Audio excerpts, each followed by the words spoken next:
네, 지금 사무엘하 강의하고 있는데요. 사무엘하 11장 1절을 지난 시간에 살펴봤고요. 11장 3절부터 보도록 하겠습니다. 앞부분에 살펴본 것은 다윗이 밧세바를 범한 윤리적인 범죄나 우리아를 죽인 정치적 범죄 행위 이전에 그가 하나님께로부터 받은 또 이스라엘 백성이 그를 왕으로 지지해 준 전쟁을 감당하는 사명을 감당하지 않는 그 영적인 죄가 윤리적인 죄와 정치적인 죄의 본바탕이었다라는 그런 말씀을 드렸습니다. 그래서 지금 모든 병사들과 군사들은 전쟁터에 나가 있는데 다윗 혼자 예루살렘에 앉아서 사명을 감당하지 않고 있었어요. 왜 그랬을까요? 게을렀을까요? 몸을 다쳤을까요? 전쟁 공포증이 생겼을까요? 아닙니다. 자신에게 사명을 준 여호와 하나님을 경외하지 않게 된 겁니다. 그러니까 하나님과 함께 있지 않으니까 어떤 일이 일어나는가 보니까 다윗이 사람을 보내 그 여인을 알아보게 하였더니 그가 아뢰되 그는 엘리암의 딸이요 햇사람 우리아의 아내 밧세바가 아니니까 하니 다윗이 전령을 보내 그 여자를 자기에게로 데려오게 하고 그 여자가 부정함을 깨끗하게 하였으므로 더불어 동침함에 그 여자가 자기 집으로 돌아가니라. 1단계는 알아보는 겁니다. 햇사람 우리아 아내구나. 우리아는 30인의 2명이 1명이구나. 핵심 장교죠. 여기 사무엘하 23장 39절에 보면 30인의 2목 중에 1명입니다. 햇사람 우리아라. 이상 총수가 37명이었더라. 그래서 그런 사람이라는 거죠. 근데 어떻게 합니까? 3단계로 합니다. 그 사람을 보냅니다. 샬라흐라는 히브리어고요. 데려오게 합니다. 라카흐. 이 라카흐라는 단어가 매우 중요합니다. 여러분들이 잘 기억해 놓으시면 뒤에 가서 나옵니다. 동침합니다. 샤카브. 세가 3단계죠.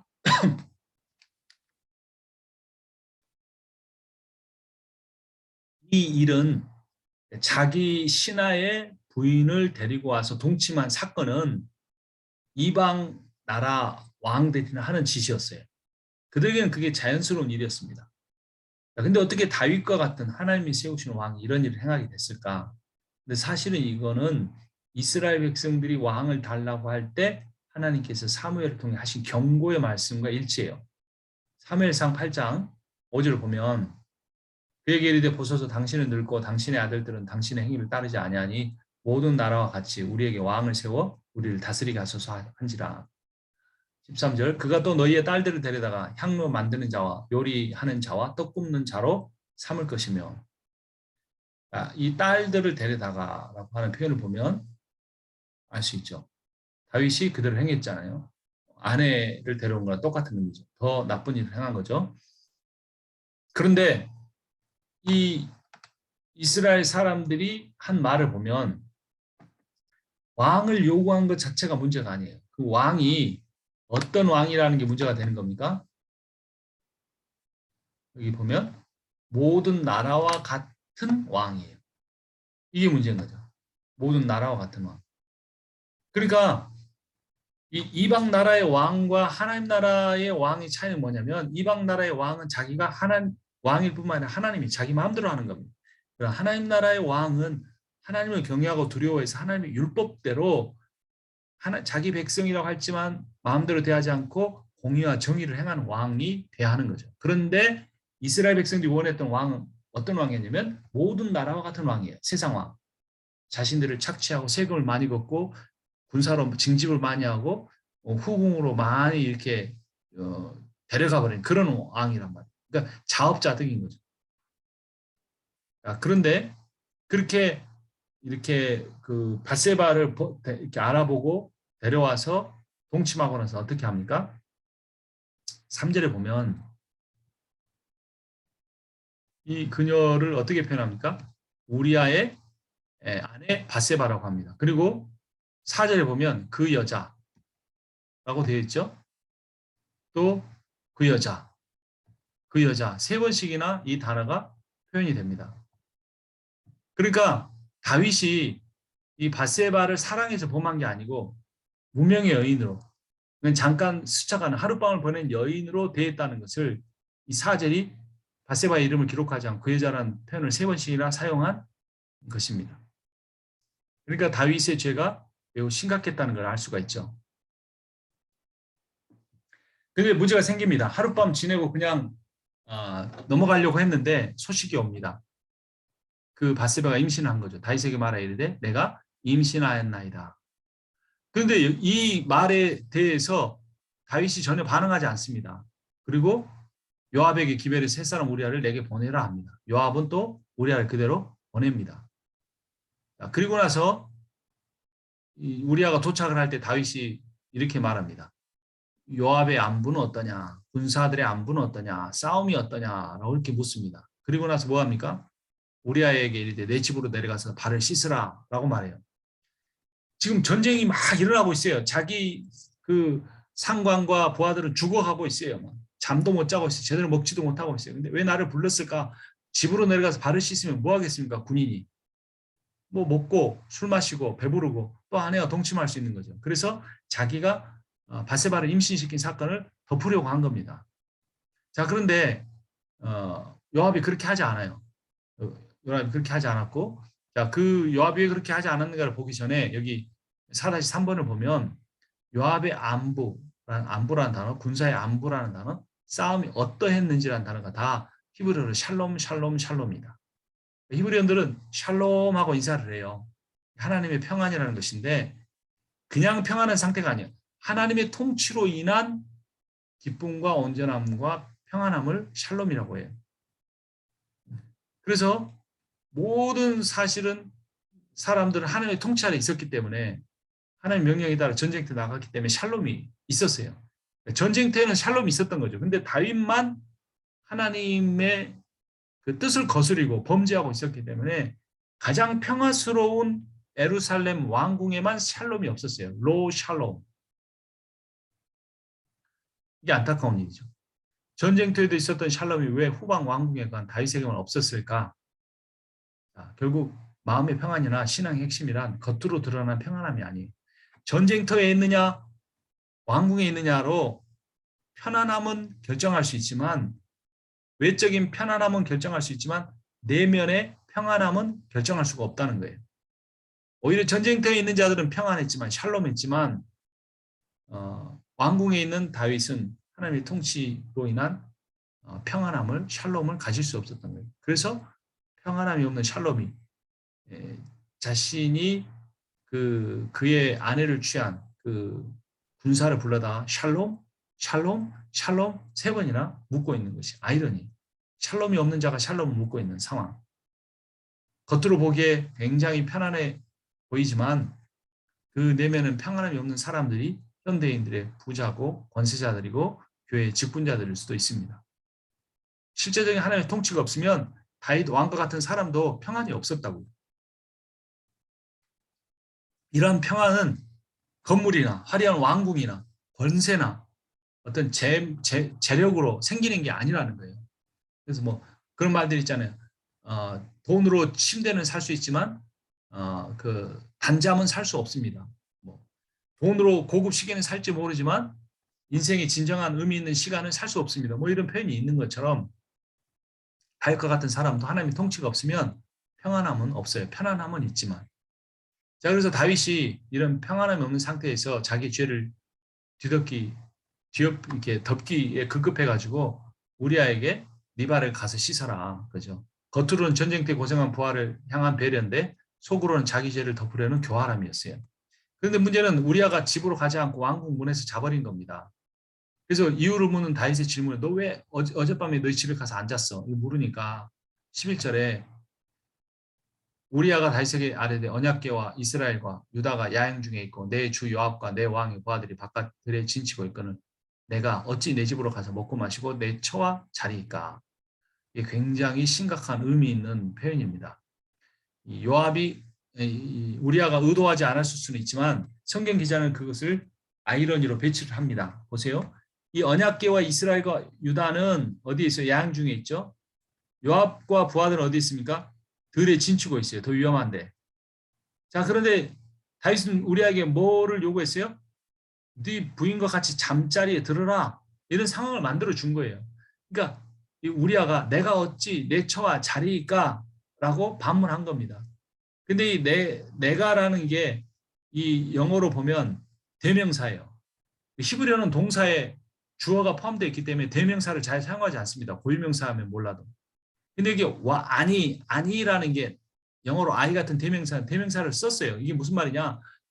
내가 어찌 아내와 자리일까? 이 말은 무슨 말이에요? 서리법이잖아요.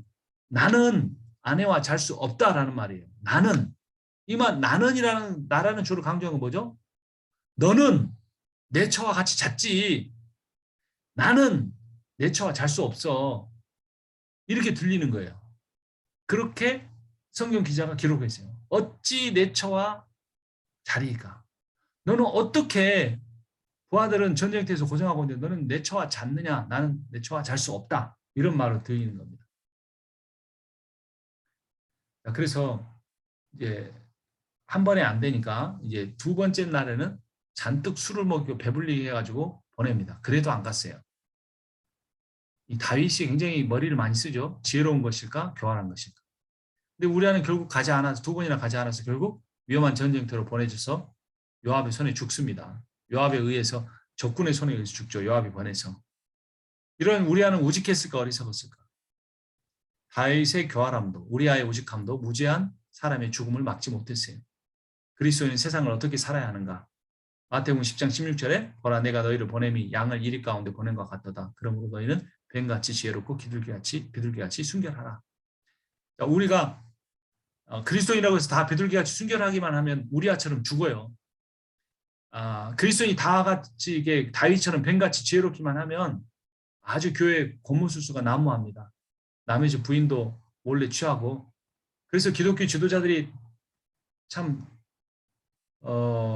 그런 안타까운 분들이 많았죠.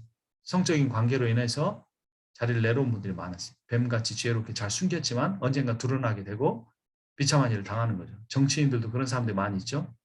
그래서 뱀같이 지혜롭기만 해도 안 되고 다윗처럼 우리아처럼 비둘기같이 순결하기만 해도 안 되고 그 두 가지를 지혜롭게 해야 될 것 같습니다. 그래서 가장 지혜로운 방법은 나는 모른다. 순간순간 성령의 인도하심을 받는다. 이 방법밖에 없는 것 같아요. 두 번씩이나 우리아를 밧세바에게 보내서 자기가 밧세바를 임신시킨 걸 덮으려고 했는데 안 됐어요. 그러자 이제 다윗이 이렇게 합니다. 15절에 그 편지에 써서 이르기를 너희가 우리아를 맹렬한 싸움에 앞세워 두고 너희는 뒤로 물러가서 그로 맞아 죽게 하라 하였다. 어떻게 이럴 수가 있을까라는 생각이 들죠. 사람은요, 한번 몰리기 시작하면 작은 죄를 덮기 위해서 좀 더 큰 죄를 만들고 그 좀 더 커진 죄를 또 안 드러나게 해서 더 큰 죄를 짓게 되고 그래서 눈덩이가 산 위에서 굴러와서 점점 자연스럽게 커지는 것처럼 커질 수밖에 없게 된 거예요. 우리는 죄가 드러나려고 하면 바로 그 자리에서 회개하고 돌이켜야 되는데 그래서 자꾸 감추려고 하기 때문에 문제가 됩니다. 결국 우리아는 어떻게 됩니까? 16절에 요압이 그 성을 살펴 용사들이 있는 것을 아는 그곳에 우리아를 두니 햇사람 우리아도 죽으니라. 근데 더 참 보기 어려운 내용이 나옵니다. 견디기 힘든 내용이 다윗이 위장된 분노를 표출합니다. 20절에 혹이 왕이 노하여 내게 말씀하시기를 너희가 어찌하여 성에 그처럼 가까이 가서 싸웠느냐 그들이 성에서 쏠 줄 알지 못했느냐라고 요압을 책망합니다.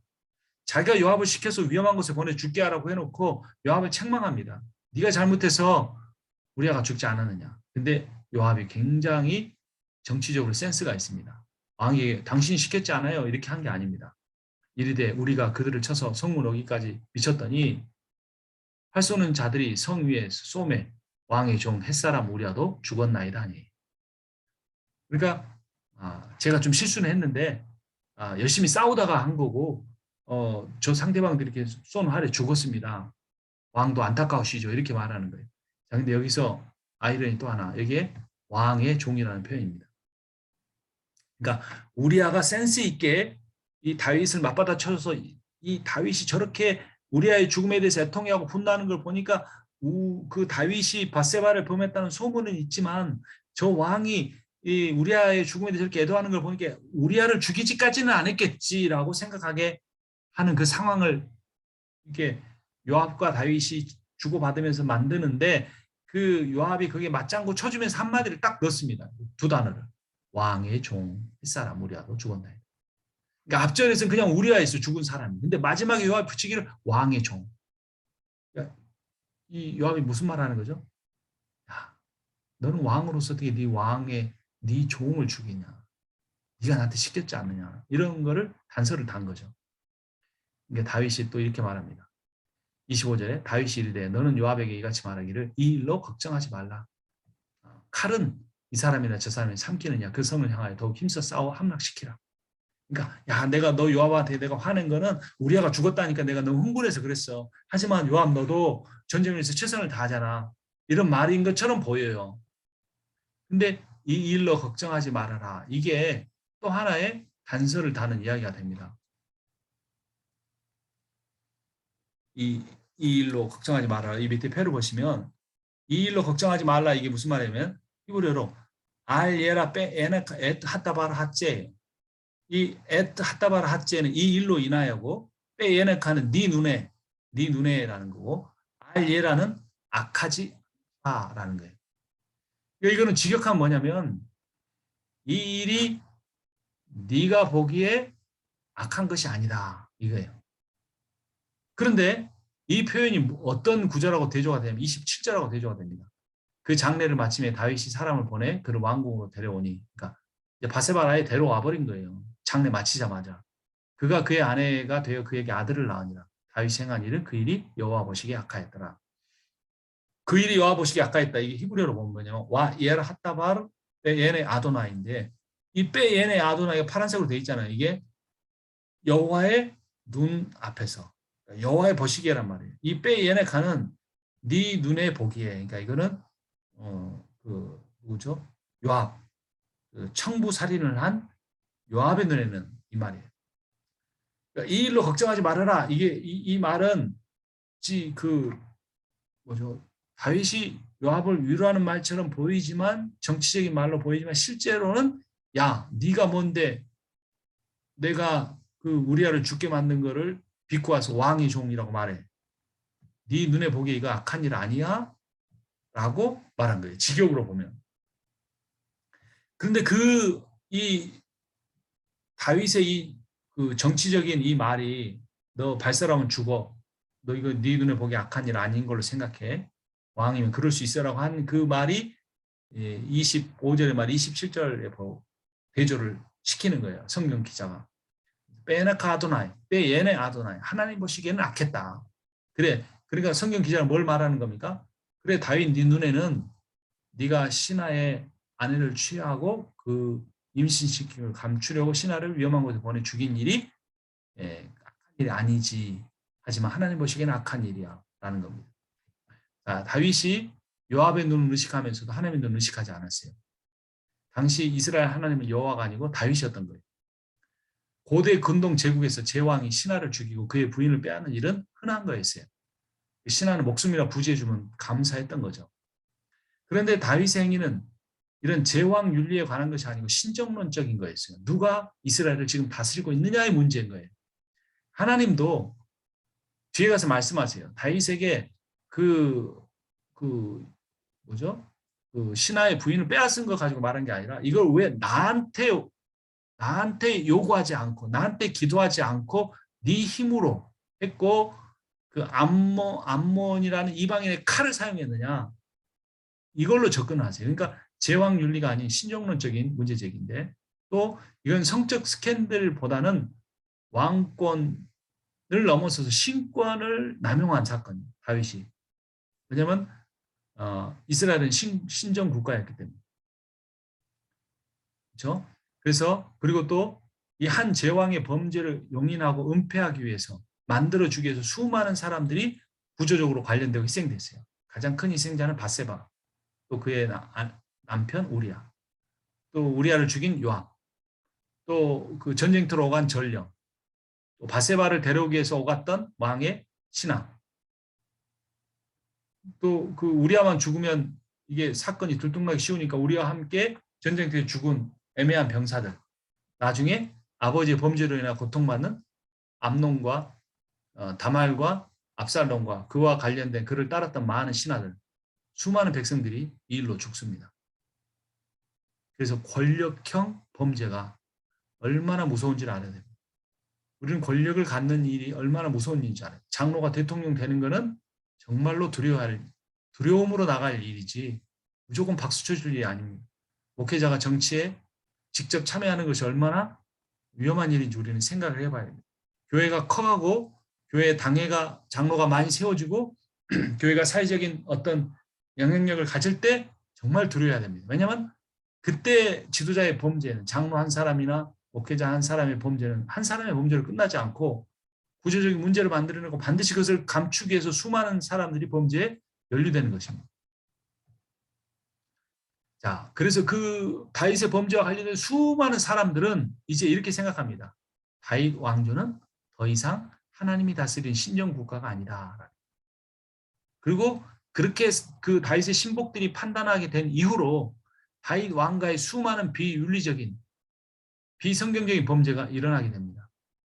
배다른 다윗의 자녀들이 서로를 강간하고 또 서로를 죽이고 아들이 아버지에게 그런 어떤 그 쿠데타를 일으키는 그런 일들이 일어난 그 이유가 바로 권력형 범죄로 인해서 재생산된다는 겁니다.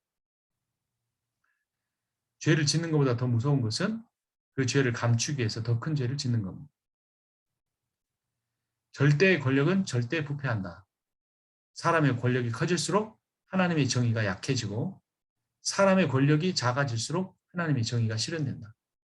예수님께서 분명히 말씀하셨어요. 내가 세상에 온 것은 섬김을 받기 위해서 온 것이 아니라 섬기려 왔고 내 목숨까지 많은 사람의 대속물로 섬기기 위해 왔다. 이렇게 말씀하셨어요. 예수님은 서번트로 이 세상에 오신 거예요. 서번트 리더십인데 예수님이 십자가에 못 박혀 죽으러 가시는 그 에루살렘 도상에서도 제자들은 누가 넘버 2, 3가 될 것인가를 가지고 싸웠었죠. 그리스도인들은 힘을 내려놓음으로써 섬기고 힘을 내려놓음으로써 진정한 영향력을 가질 수 있는 사람들이 되어야 합니다. 자, 이제 12장 보겠는데요. 하나님께서 나단을 보내십니다. 그리고 그에게 이야기를 하게 하십니다. 부유한 자가 가난한 자의 암양 새끼를 빼앗아서 자기에게 온 손님을 대접했다. 어떻게 해야 될까? 다윗이 분노하죠. 자, 그런데 여기 보면 이 암양 새끼가 그 가난한 사람에게 한 마리밖에 없으니까 딸 같았어요. 딸이 히브리어로 바트입니다. 바트. 근데 바세바의 이름이 뭐냐? 이게 한국식으로 발음한 건데 바트쉐바예요. 그러니까 이 이야기에는 이 빼앗긴 암양이 누구를 의미하는 건지 알 수 있습니까? 바세바죠. 바세바를 연상시키는 이야기나 다윗은 눈치채지 못합니다. 자, 그리고 이 부자가 가난한 사람의 이 바트, 암양을 빼앗았다는 게 히브리어로 라카흐입니다. 12장 4절에. 근데 다윗이 자기 신하를 보내서 이 바세바를 데려오게 했다. 이게 취했다라는 건데 이게 라카흐입니다. 똑같은 히브리어를 사용해서 이 이야기 속에서 다윗이 행한 범죄가 이야기되고 있는데 다윗은 몰라요. 그러니까 다윗이 분노했죠. 그 사람은 죽어야 된다 이랬어요. 사람은 다른 사람의 죄에 대해서 민감하나 자신의 죄에 대해서는 둔감해요. 사람은 자신의 일이 아닌 사안에 대해서는 지극히 객관적이고 정의로워요. 근데 자신의 일에 대한 사안에 대해서는 지극히 주관적이고 편협하고 편파적이 됩니다. 다윗의 문제가 그렇습니다. 다윗은 이렇게 말합니다. 그는 죽어 마땅한 죄를 지었고 그가 빼앗은 암양은 4배의 값으로 갚아야 한다. 라고 말합니다. 이 다윗의 모습을 보면서 우리는 무엇을 깨닫습니까? 마태복음 7장 2절을 보면 너희가 비판하는 비판으로 너희가 비판을 받을 것이요. 너희가 헤아리는 그 헤아림으로 너희가 헤아림을 받을 것이요. 다윗이 그 사람 죽어야 한다 그랬으니까 자기가 죽어도 할 말이 없는 거죠. 4배로 갚아야 한다 했으니까 그 우리아와 바세바가 준 고통의 4배로 다윗이 실제로 받습니다. 그러니까 우리는 다른 사람의 지금 다윗은 그 나단 이야기 듣고 다른 사람 이야기라고 함부로 말한 건데 다른 사람을 비판하고 헤아리는 일에 굉장히 조심해야 돼. 그게 결국 거울이 돼서 반사가 돼서 우리에게 돌아옵니다. 그래서 이때 그 사람 죽어야 돼 라고 말할 때 나단이 직격탄을 날립니다. 당신이 그 사람이야. 충격이죠. 나단의 폭탄선은 당신이 바로 그 죽어 마땅한 사람이다 라는 거죠. 자, 여기 다윗의 1차 반응이 뭐였냐면 그 부자는 죽어 마땅하다라는 거예요. 그 부자는 뭡니까? 3인칭이죠. 나단의 요건은 뭡니까? 네가 그 악한 부자다. 2인칭으로 왔어요. 그러니까 다윗의 2차 반응은 뭐가 됩니까? 내가 범죄했다. 이렇게 되는 거예요. 그래서 어떤 주석이 보니까 이게 설교에 굉장히 중요한 포인트라 그래요. 설교 이야기로 막 세상 이야기 뭐 이런 거 이야기하다가 사람들이 막 그 상황에 대해서 몰입됐을 때 바로 당신이 뭐 이렇게 나단처럼 확 찌를 수는 없지만 아 이게 우리 이야기구나라고 깨닫게 될 때 그 청중이 그 성경 이야기를 1인칭으로 받아들일 수 있게 된다는 거죠. 그래서 복음은 3인칭의 그들 혹은 그의 이야기가 성령께서 바로 너희 혹은 너의 이야기라고 지적하심을 통해 죄인들이 내가 죄인입니다라고 고백하게 하는 능력을 가지고 있어요. 이게 복음입니다. 복음의 능력인데 7절 이하에서 보면 다윗에게 이제 어떤 말씀을 하냐면 그 잘못을 지적을 하는 거예요. 당신이 그 사람이라 이스라엘 하나님 여호와께서 이와 같이 이르시기를 내가 한 번 했어요. 내가 너를 이스라엘 왕으로 기름 붓기 위하여 여기 한글은 번역이 안 됐지만 히브리어는 됐어요. 내가 너를 사울의 손에서 구원하고 또 8절에 보면 네가 원해 그 바세바를 원한다고 내게 말했으면 뭐가 부족하다고 말했으면 내가 내게 이것저것 더 주었으리라 말씀하는 거죠. 그러니까 나라는 이 주어가 3번이나 사용이 됐어요. 그 뭐냐면 다윗이 잃어버리지 않아야 될 게 뭐냐면 자신을 왕으로 세운 분이 하나님이시라는 사실을 잊지 않았어야 됐어요. 그 말은 무슨 말이냐? 그 다윗이 온 동서남북의 땅을 다 지배하고 제국의 왕이 됐을 때 자신이 하나님의 퍼스트 킹이서 하나님의 세컨드 킹 부왕이 불과하다는 사실을 잊으면 안 되는데 잊은 거예요. 그래서 하나님께 구하지 않은 거예요. 지금 이 다윗의 죄가 뭐라고요? 다윗의 죄는 만일 그것이 그러니까 하나님 다 주신 것이 부족했으면 내가 이것저것을 너에게 더해 줄 건데 네가 구하지 않았다. 그래서 그러한데 어찌하여 네가 여호와의 말씀을 없이니고 나보기 악을 행하였느냐. 그래서 네가 여기서 주어가 바뀝니다. 네가 칼로 햇사람 우리아를 치되 온 자손을 칼로 죽이고 그의 아내를 빼앗아 내 아내를 삼았다. 네 방식대로 한 게 문제라는 겁니다. 하나님께 묻지 않고 물론 하나님 물었으면 그 주시지 않았을 거라고 다윗이 생각해서 기도를 안 했을 수도 있겠죠. 그게 범죄의 시작입니다. 권세는 하나님 아노키 1인칭 주어가 주신 것이 주신 거라는 게 나탄이라는 히브리어인데요. 이 나탄이라는 히브리어도 제가 이게 다 시간이 없으니까 보지는 않지만 이 8절에 보면 주고 두고 맡겼느니라 빨간색 3개가 다 다르게 번역됐지만 다 히브리어는 나탄이에요. 아노키라고 하는 히브리어 주어가 하나님의 1인칭 주어로 3번 사용되고 그 하나님이 다윗에게 주시고 베푸신 것들이 나탄이라는 동사로 3번이 사용이 되면서 이 이스라엘의 신정 국가요 다윗을 하나님이 이제까지 유지해 주셨다는 사실을 강조하고 있는 겁니다. 그래서 권세는 하나님 주신 것을 권세가 하나님이 주신 것을 잊을 때 그 권세가 지옥으로 떨어지게 하는 마귀의 도구가 됩니다. 그러니까 권세는 함부로 받으면 안 돼요. 능력도 받으면 안 돼요. 왜냐하면 사람은 권세와 능력과 재물과 명성을 가지면 하나님을 버립니다. 있습니다. 의지적으로 아주 교활하게 타이밍 맞춰서 하나님 떠났다 들어왔다 떠났다 들어왔다 하는 거예요. 그 권력과 재력이 너무나 달콤하기 때문에. 그래서 이제 네가 나를 업신여기고 햇사람 우리 아내를 빼앗아 내 아내로 삼았으니 칼이 내 집에서 영원토록 떠나지 아니하리라 하셨고 여호와께서 또 이같이 이르시길 내가 너와 내 집에 재앙을 일으키고 내가 내 눈앞에서 내 아내를 빼앗아 내 이웃들에게 주리니 뭐 이런 말들 심판하십니다. 정리해 보면 칼이 집에서 떠나지 않을 것이다. 암몬의 칼, 하나님의 칼. 이 칼 똑같죠? 집에 재앙이 있을 것이다. 다윗이 여호와 보시기에 악을 행했다. 그런 게 9절에 나왔죠. 그런데 여호와께서 다윗의 집에 재앙을 행하실 것이다. 악과 재앙으로 다시 다르게 번역됐지만 이거는 히브리어로 라아입니다. 대조가 되죠. 여호와 보시기에라고 했죠. 빼예네. 그 뭐냐 여호와의 눈앞에서입니다. 그 악을 행했어요. 그러니까 나중에 다윗이 어떻게 됩니까? 백주에 빼예네 하쉐메시. 이거 뭐냐 태양의 눈앞에서 이거. 그래서 여호와 보시기에와 백주에는 굉장히 다른 히브리어로 보이지만 빼예네라고 하는 이 전치사 구로 연결되는 거예요. 그래서 직역하면 여호와의 눈앞에서 다윗이 악을 행했기 때문에 태양의 눈앞에서 압살롬이 그 다윗의 후궁들을 범하는 일이 생기는 거예요. 그거를 정확하게 히브리어로 온유를 맞춰서 표현하고 있는 겁니다. 이게 무슨 말이냐면 하나님은 무서운 분입니다. 똑같은 방식으로 칼의 칼, 악의 재앙, 여호와 보시기에 백주의 태양의 눈앞에서, 이건 뭡니까? 모든 사람이 보는 눈앞에서 이러는 거죠. 하나님 은혜의 하나님을 여기서는 안 됩니다. 심판의 하나님을 잊을 때 복음은 절반밖에 선포가 되지 않습니다. 자, 그래서 다윗이 이제 계속 심판을 받죠. 또 무슨 말을 듣습니까? 당신이 낳은 아기가 반드시 죽으리라 라는 겁니다. 근데 하나는 뭐냐? 13절에 다윗은 죽지 않는다. 그렇죠?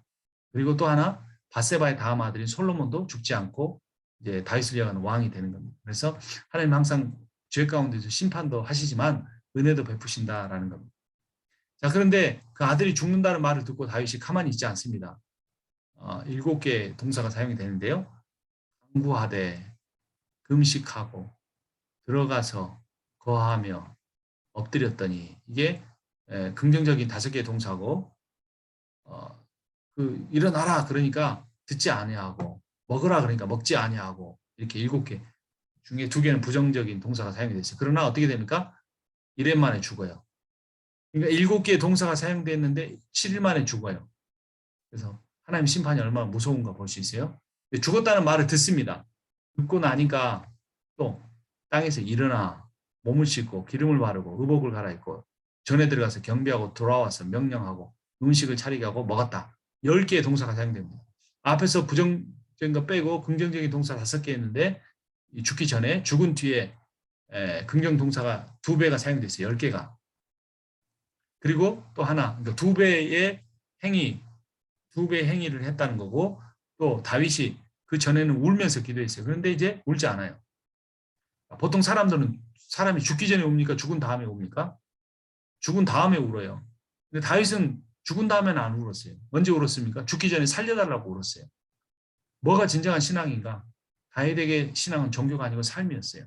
물론 죄는 지었지만 하나님이 살려줄 수 있다고 믿었기 때문에 울면서, 그렇게 원했기 때문에 울면서 기도했지만 죽은 다음에는 자기 죄값이기 때문에 포기한 거죠.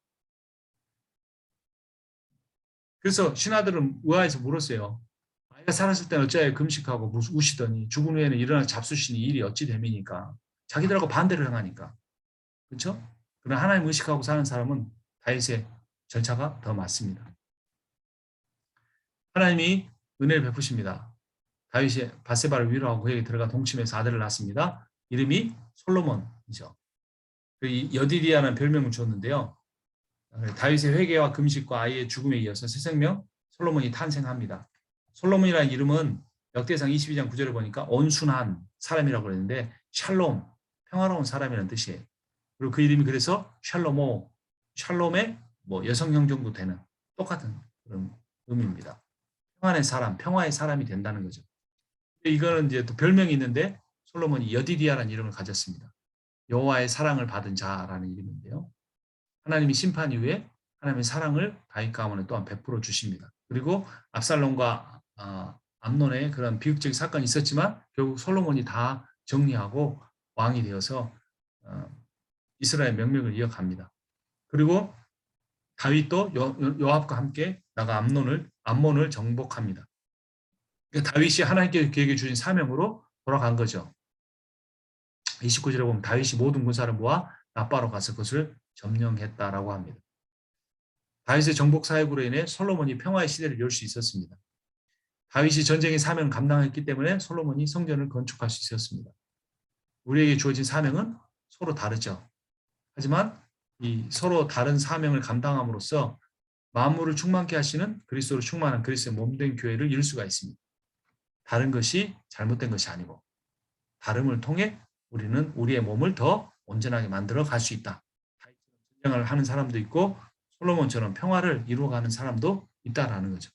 그리고 다윗처럼 범죄했지만 회개하고 다시 하나님 앞에 쓰임 받는 사람이 있고 다윗이 버세바와 그 사이에서 낳은 첫째 아들처럼 죽는 사람도 있지만 솔로몬처럼 다윗의 영광을 이어가는 사람도 있을 수 있다라는 겁니다. 우리 이 세상은 복잡하고 다양하고 우리가 다 이해할 수 없지만 우리가 꼭 이 성경의 이야기를 통해 사무엘하를 통해서 깨달은 것은 하나님은 살아계시고 신실하시다는 겁니다. 하나님은 범죄한 자를 엄격하게 처벌하시지만 하나님께서는 자신의 죄를 진심으로 애통하고 나오는 자를 징계는 하시지만 고난의 과정을 거치게 하시지만 그래도 그 사람은 버리지 않고 끝까지 헤세드를 베푸셔서 구원의 길에 사용해 주신다라는 겁니다. 네, 여기까지 하도록 하겠습니다.